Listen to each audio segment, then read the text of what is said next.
Hey boys, today I'll be doing a book review on the science fiction novel called The Martian, written by Andy Weir. The Martian tells the story of Mark Watney, an astronaut on the Ares 3 mission to Mars. After a terrible storm that almost destroys the ship and the base and injures Mark Watney, the crew of the ship believe he is dead and is left alone to die. Alone on the red planet Mars, Mark Watney must find a way to communicate back to NASA to tell them that he is alive. After doing this, NASA receives his message and attempts to send him food, which later on explodes. Alone with limited food and water, he must survive until the next mission to Mars arrives, which is 543 sols away.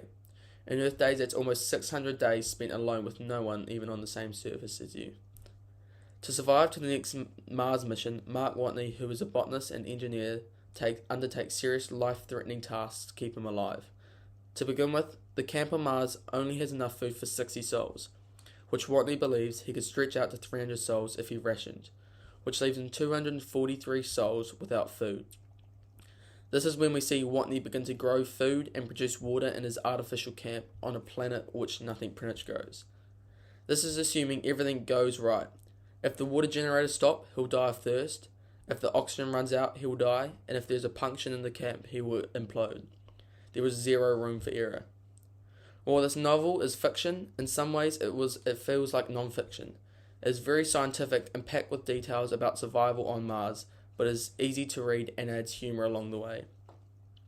The majority of the plot takes place on Mars and is written in the form of Watney's journal entries, which he records himself each day talking about the stupid idea to keep him alive is for that day and pretty much talking smack to his other crew members.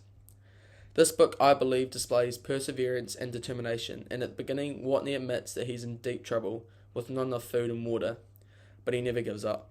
With obtaining stab wounds and even being blown up and imploded, Mark keeps fighting on for survival. This book is thrilling to read, and you'll be on the edge of your seat until the very end. Good not only for space travel fans and scientists, but for anyone who is looking for a unique and exciting story. This book is an easy read and is available at the library, so when we get our lockdown, I would definitely recommend getting your hands on this. Thanks, boys.